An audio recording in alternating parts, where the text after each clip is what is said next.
Hi, folks. So we're joined once again on the Malzberg panel by Fred Fleitz, and he, of course, chief analyst for LIGNET, and we're awaiting the arrival of General Paul E. Vallely, president of Stand Up America.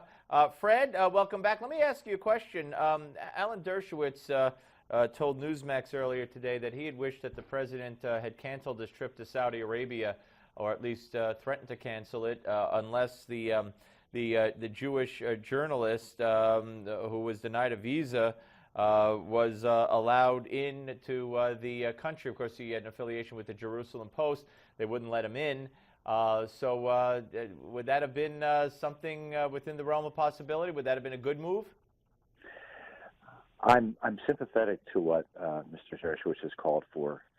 And I think what the Saudis did is outrageous. I think it's also outrageous that they ban all Christian churches in the country. But I'm so worried about our relationship with the Saudis and that they may pursue nuclear weapons because they're opposed to our Iranian policy. I think it's more important that we keep a dialogue open with them and do whatever we can to repair our relations with them. What can we do to repair our relations? I mean, doesn't it all center around the Iran policy that this president has put forth and the treaty, an agreement that we've signed with Iran? Two things. First of all, it's a terrible treaty. It's a terrible agreement where Iran basically agrees to easily reversible measures on their nuclear program, and we keep watering down our demands. But more importantly with that, we've had secret negotiations with the Iranians that the Saudis found out about from the newspapers. They feel betrayed, and this is such an important issue. We should be working closely with our allies, not having them be surprised in the press that we're having secret negotiations with their enemies. Okay, so going forward, I mean, how would Obama have gone about reassuring the king today at their meeting, because they have been lied to or not informed, at least with regard to those negotiations. They now see what the policy is based on that bad agreement you're talking about, and they're in lockstep with Israel when it comes to not trusting that agreement. So what do you think? At a minimum, we have to have an agreement that from here on out, there's going to be regular consultations, no surprises. We will be straight with the Saudis on what we're doing with the Iranians. I'd like to think that the Obama administration is going to stop pursuing the policies they're pursuing in the Iranian nuclear program, but I'm afraid it's only going to get worse. So the most that this group of foreign policy advisors can do, I think, is to reassure the Saudis that we will keep them engaged and listen to them.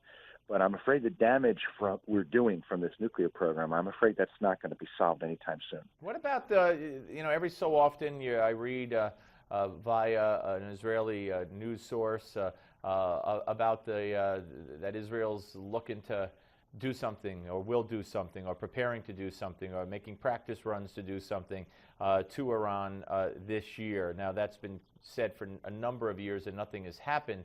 How much do you think they are being deterred by the United States and pressure from the United States? Actually, it's not secret pressure. There might be secret pressure I don't know about, but open pressure to don't dare to do that. Well, it's been long a hope of the Obama administration and European leaders that the appearance of negotiations would prevent the Israelis from taking drastic action on their own by attacking Iranian nuclear facilities. We've been talking about this for several years, and I'm concerned that the Iranian nuclear program has gone so far, and so much of it is underground, that it now may be outside the range of the Israelis to do significant damage. And I mean, I'm not certain of that, but from the last information I saw when I was in the government, I think they were sort of on the brink. Right now, I think an Israeli attack is unlikely. All right. Let's move on. Are you surprised that Mike Rogers, of course, the chairman of the Intelligence Committee and a darn good Intelligence Committee chair, is leaving to go into radio of all things? Well, I'm friends with Chairman Rogers. I've traveled with him to a variety of countries. I was on a subcommittee on the House Intelligence Committee staff, and his departure will be a great loss for this country. I think he's been a voice of reason who has accomplished a great deal on that committee. And I was very surprised that he's leaving early. I don't know what all the reasons were for it. It looks like he got a pretty good gig with a radio station. But he's also concerned about the state of politics on the Hill and the frustration he's having with other members of Congress who I think he believes are grandstanding on some crucial national security issues, especially NSA. Now, I'm not saying he's fed up, but you really couldn't blame him from the abuse he's taking from his colleagues who are saying that there is not robust oversight of intelligence by Congress. He knows that's not true. I know that's not true, but I'm afraid there are members of both parties who are insisting this otherwise. Yeah. Let me ask about this crazy story, and maybe it's not so crazy. Scientists have used brain scanners to detect and reconstruct the faces that people are thinking of. This, according to a study accepted for publication in the Journal of Neuroimage. I mean, if this were to come to fruition, how does that change? I mean, everything, but the military landscape, the intelligence landscape, everything would just be stood on its head, right? Well, I haven't read this story. I'm not sure what this concerns, but I will tell you that terrorists and our adversaries are using every technological innovation to escape aviation security and other methods of security to defend our homeland. That's why NSA programs are so important. These aggressive programs to look at phone records, not the contents of telephone calls.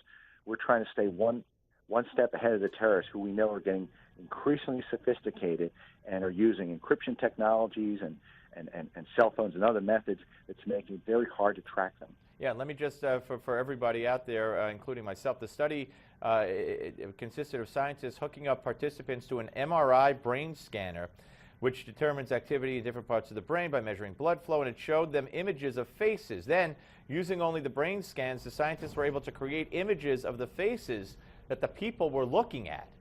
So, I mean, that is frightening on every level to me. I'm sorry.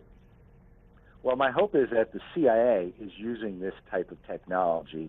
Maybe we can hook terrorists up to it, and find out what their colleagues look like. That's how I like to see this used. That would be absolutely wonderful. Hey, Fred, thanks for your participation today. Have a great weekend.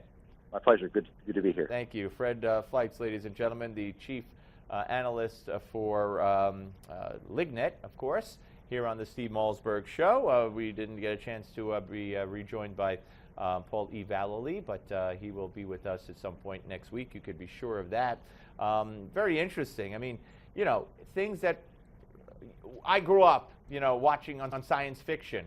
You know, a lot of it has come true. Now, the Jetsons, you know, George Jetson and his wife, Jane, his wife, okay, that's how it went on.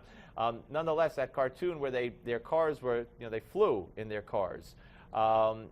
They keep talking about cars that drive themselves, and I know they exist, or park themselves, drive themselves. I've never seen one, not in person, but I've seen it reported on, and they talk about, you know, we got drones now, and the increased use of drones for all kinds of things that are right around the corner, supposedly. Flying cars, quote-unquote cars, whatever you want to call them, once they're up there with wings. I don't think that that's too far into the future. And something like this, where people could, you know, what about the Google glasses now? You always have to assume you're on camera. You always have to assume someone's recording everything you're doing and everything you're saying. Whether you're sitting in your basement at your computer, or you're watching your TV in your living room, or walking the streets, you have to assume that someone's going to record you.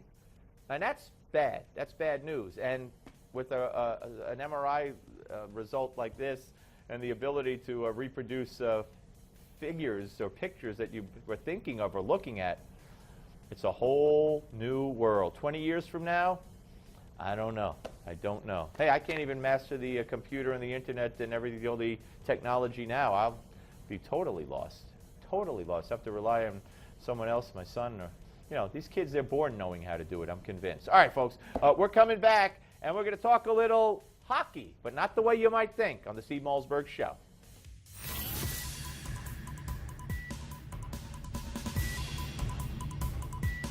We don't just talk about the news, we talk to those making news. This is the Steve Malzberg Show.